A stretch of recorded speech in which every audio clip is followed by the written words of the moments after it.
All right, you ready, Dave? Three, two, one.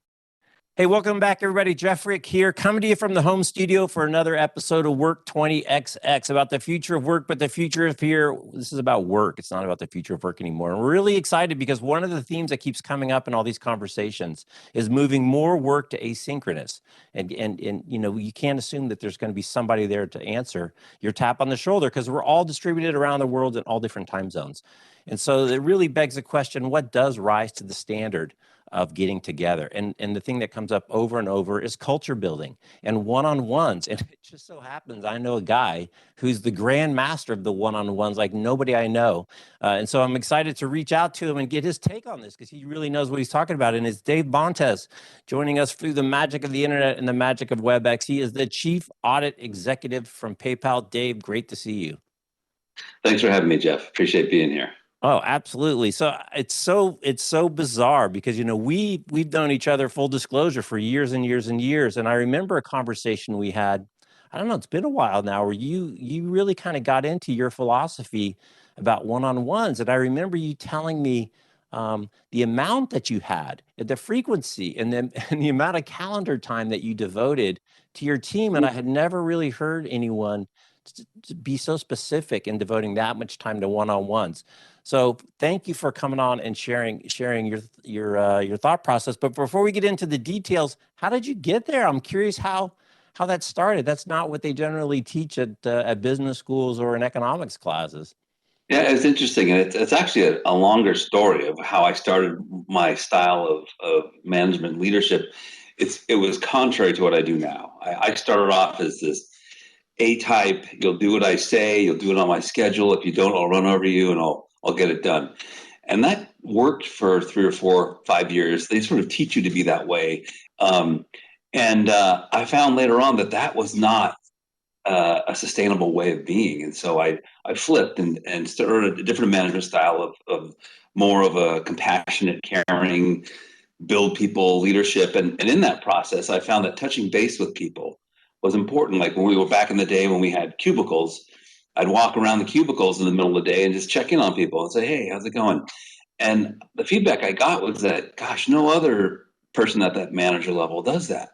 And it created this bond where people trusted me. They came to me with issues that they had. It started open communication. And from that point on, I just grew that concept of staying in touch with people. And today I've got a team of over 80 individuals across the globe, in Brazil and across Europe, here across the U.S. And I maintain one-on-ones with every single person on the team on a different cycle, depending on what level they are and where they reside.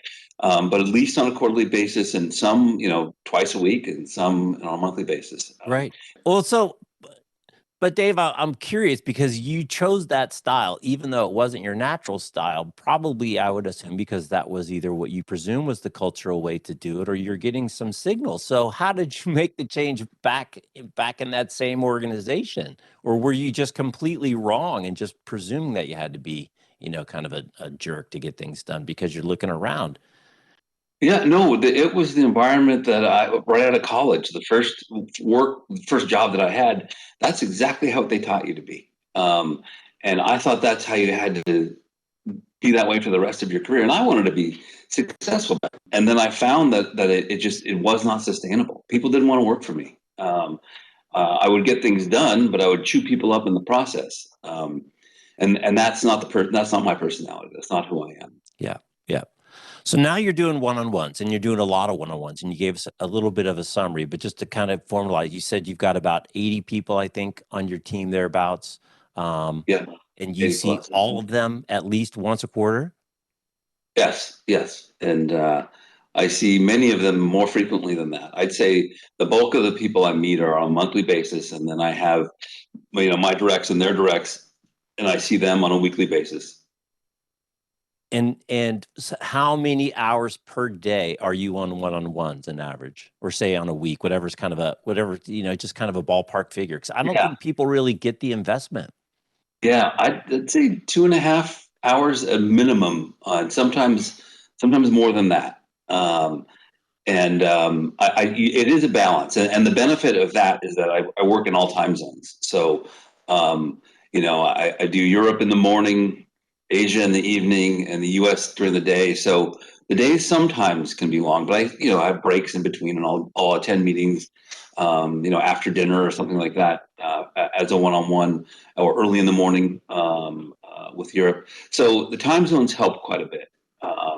And with the flexible life that you have, that we've created, in this remote work environment, it fits in really well. It's not as overwhelming as you'd imagine. I think had I been in the office, which I was for my entire career, it was more complicated, to do those meetings, and it meant longer days, Right. in that environment. So what are the concepts around sync and asynchronous work, right? Is again, if you can move more of your work to async, that frees up more of your synchronous time to do more important things like the one-on-ones. And the other concept behind that is, again, is because we're all globally distributed teams, you can't necessarily count on being able to tap somebody on the shoulder to get an answer to a question, certainly not in short order. So did you guys already kind of have the infrastructure in place in terms of the documentation that enabled, you not to necessarily, because you said you used to walk around and check in with people. Well, that's also a way a lot of people still manage to see if are people struggling, do they need help? How did you transition from not being able to walk around anymore and still be able to check in with people that they're getting work done? And then is there a concept of like agreed contiguous times on a calendar that we're going to get together, and we just know that, if you're having a meeting with the US or with the East or the West, then it falls within this window? Yeah, so it's a combination of everything you just described, truly. I mean, there are very standard types of meetings that we have, that are either project-based, relationship-based, or strategy-based. And then there's also the use of instant messaging, text messages. That's how we communicate quickly. They say, "Hey, can you chat?" But that's like bumping into someone in the hallway, and they yes or no, or I can meet you at such and such a time. But that's the new bumping into each other in the hallway is reaching out via text or IM. Um, yeah, so it I actually think it's improved our communication. It's forced us into a situation where we have to be available and aware, and yet at the same time set boundaries for ourselves so we aren't overworking. And we've been good at that. That's one of the core values that we have here at PayPal. We bucket into the wellness area. It's managing your work schedule. And is that through kind of completeness of documentation, or just commitment to that value where, people are, other people will respect and more importantly, model that behavior, at the most senior levels? Yeah, no, yes, absolutely. It's all about modeling, and the documentation piece of it. Um, my process is different than so many others. It's very project oriented. It's very structured. As we go through, do audits, and then we issue our reports, which outline what we've done. That's very structured. So I think that also helps in what we do. Is that there isn't a lot of chaos or figured out on the fly. It's a process, and you follow the process. Right, right. So you guys are the audit, you're audit, right? So audit's kind of like the dentist, not necessarily bad people, but everyone doesn't necessarily like to get your call and see that suddenly, you're on my calendar. That's right. So you already come from kind of a semi-contentious potential relationship when you're, interacting, where your group is interacting with other folks. And then now you've got, kind of your own way of doing things. How's that translated within the company, kind of department to department, and kind of your techniques Yeah. translated? So it's interesting. I've been at this for many years, and I've just found that compassion and empathy are the secret sauce. I would say the success of a role like mine in the three lines of defense with a third line.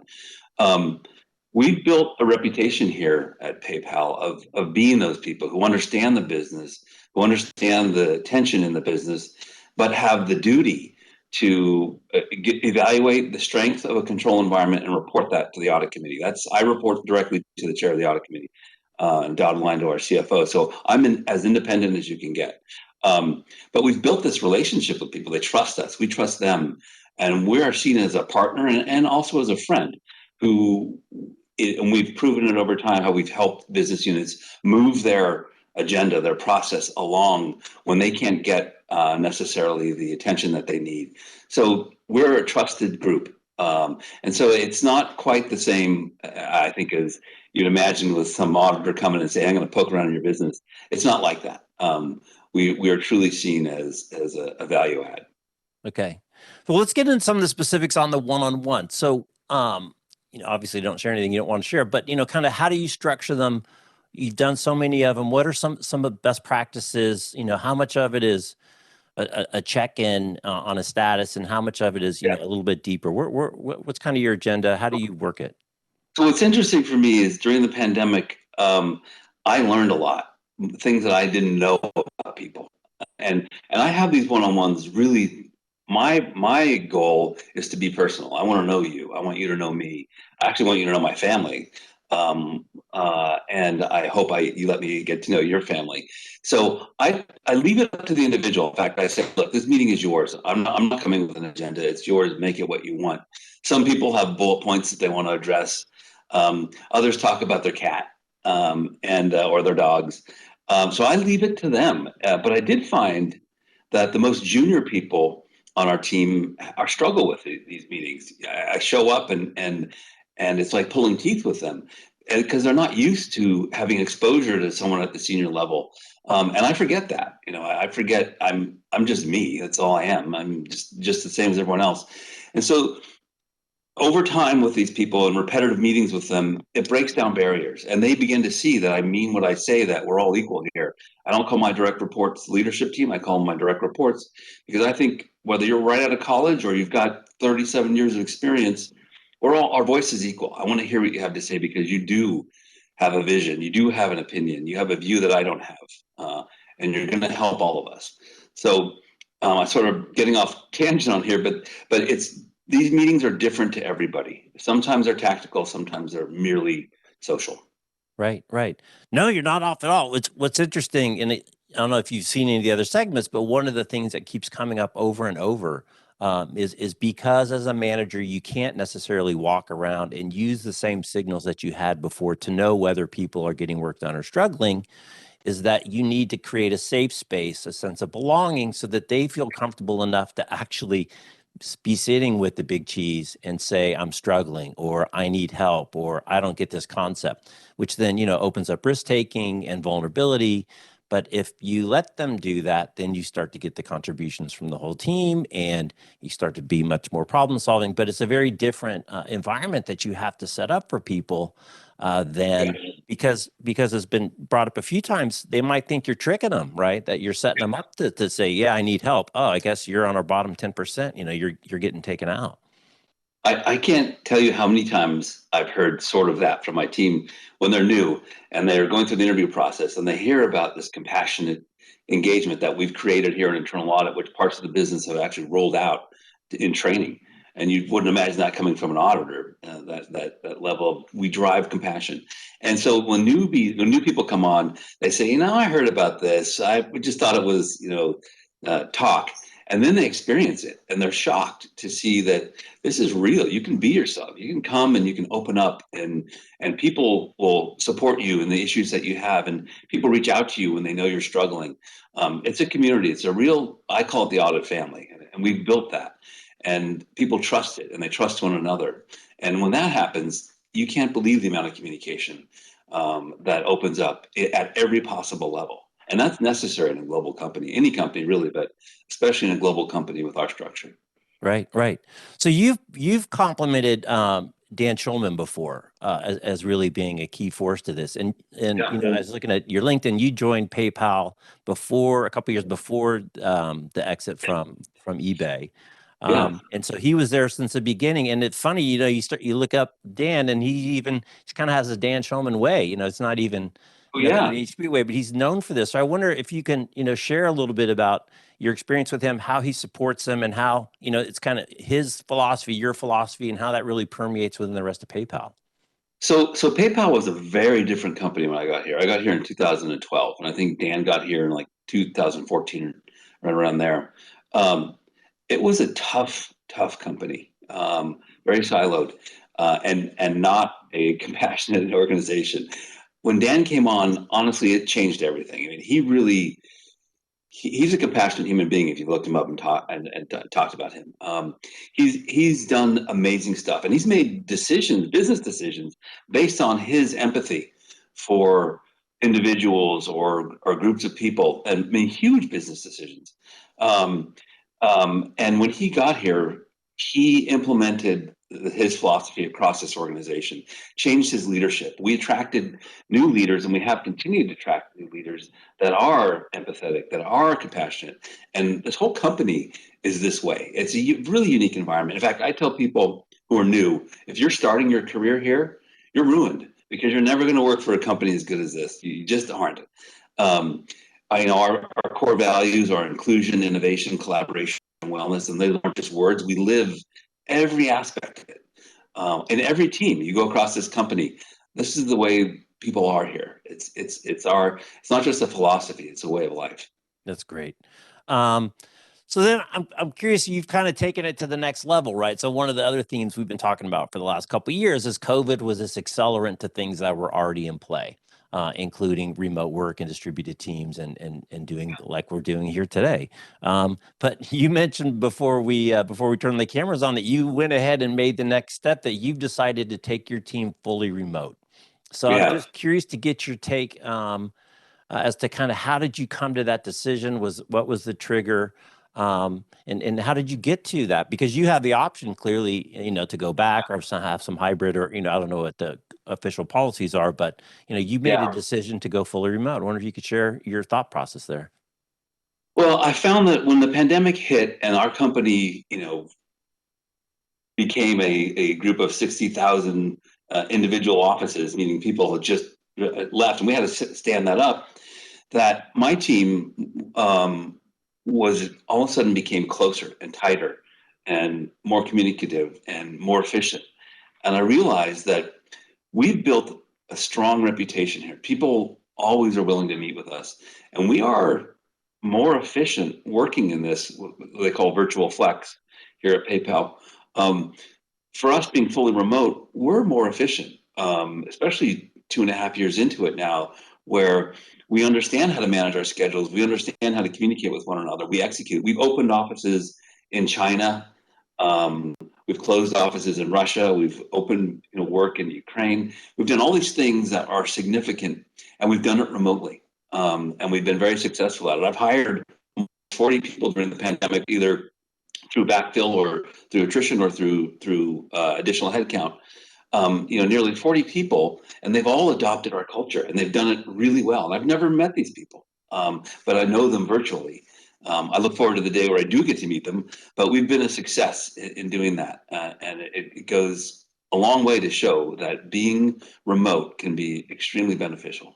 Any tips or tricks for the newbies? I mean, it's easy for old farts like you and I that have been around for a while and are kind of established, but I think the people that are on transition stages, and one of those big transitions, right, is starting your first job out of school or whatever. Have you had to do anything special with them? How have they, or are they digital natives and they kind of get it without having to work too hard? It's a combination. Part of it is they are digital natives, just like you said. That's a great description. The other part is mentoring. So we have people on the team who spend extra time with them. But first, we have a very well-defined and rigorous onboarding process to understand the company and our culture and how we do things. And second of all, we have people who lean in hard on you, and they're there for you. They'll ping you at all times. You can ping them. You'll have formal meetings and informal meetings, but we really invest a lot in the mentoring across the team, especially the younger people. Yeah, that's great. And so you're making the move. So one of the things that comes up, which is a challenge with a full remote, is there's a couple types of activities that that sometimes are a challenge to do at home. One of them for some people is just focus work, right? If they got kids and dogs and animals and just too many people in the house. One of them is heavy duty collaboration when you really want to get tight, and then the other one is socializing. So do you have other ways that you can kind of support those types of activities and objectives now in a fully remote way? And you let people go to a WeWork or whatever if they need to spend some money to get in a private time? How do you kind of work on some of those activities? So we don't do the WeWork, but our offices have opened up in core areas, and so you have the ability to go in. We have hoteling offices, Okay. so you can go in and hotel. That's absolutely open to people. Um, the other piece is that we're highly flexible in what we do. We make sure that we coordinate time off because people do have to drop their kids off, pick them up, or spend focused time with our kids during the day or take them to practice. We allow for all of that, and we set our deadlines for our projects appropriately. And we've learned as an organization, even in different time zones, how to coordinate all this work that we have to do, as well as making sure you're living your life appropriately. And then we have on the social side, we've done something that sounds innocuous, but it really has been extremely beneficial. We call it happy hour, and it's time zone friendly. We do one European friendly and one Asia friendly, and it's topical. People come and talk about their culture, the foods that they have. We talk about funny things or superheroes, and it sounds like it's simple, but it has been a huge glue for the team. You get to know people's personalities, and people attend these more than willingly. They're fun events, and they've been very helpful. How frequently do you have those? Once a month. Once a month. Once a Yeah. month. That's great. Yeah, because the attention to detail, and you talked, another piece that comes up a lot is all the effort on hiring, and then you hope that you get attention, or excuse me, retention, but not enough people talk about the development in the Yeah. middle and the investment in the middle to make sure that people have that sense of belonging and engagement and connection with the company. And then, oh, guess what? Your retention probably will go up a little bit. Yeah, so development is core to who we are. We make sure we actually have a pretty rigorous process around that. We make sure we understand what your career objectives are, and we put you on audits that are going to help develop that. And then we watch your performance and give our own perspective of where we see your interests and skill sets lying. And sometimes people follow the path that they have for themselves. A lot of times they deviate, and we give them the opportunity to do that. There have been a lot of successes. We've seen people who start here in internal audit. You get to see the entire company, and then they move into a group that's good for them, and it's good for the company to have somebody who understands a broader picture than the core of what they're doing. They've got that audit discipline, and that compassionate engagement component, and they move into the business. It's extremely helpful. A lot of my key talent moves into the business, and it helps everybody. Right, right. What I'm just curious, what about the hard times? When you've built these relationships with people, and unfortunately, business is not always up and to the right, right? And that's probably why some of the old methods were the way that they were, because people would rather deal with a resource than a person.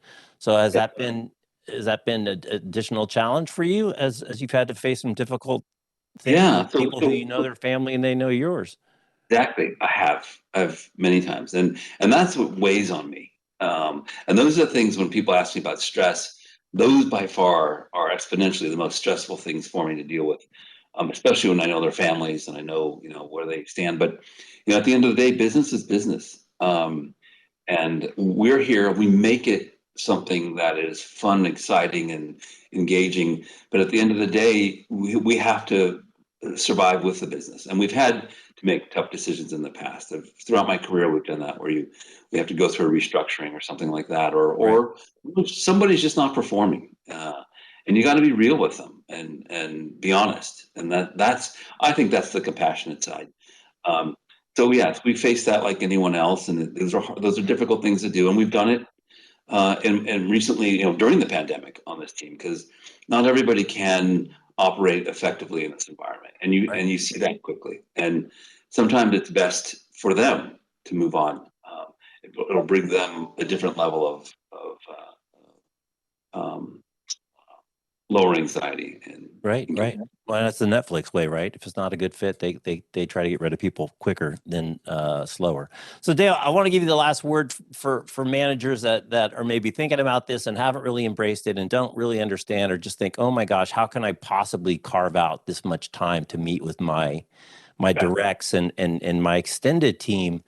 What would you say to them as to the kind of the secret sauce and the magic that they're going to discover by reallocating their time in a pretty significant way. And what should they give up? And what did you give up? What did you pass off to somebody else that freed up this?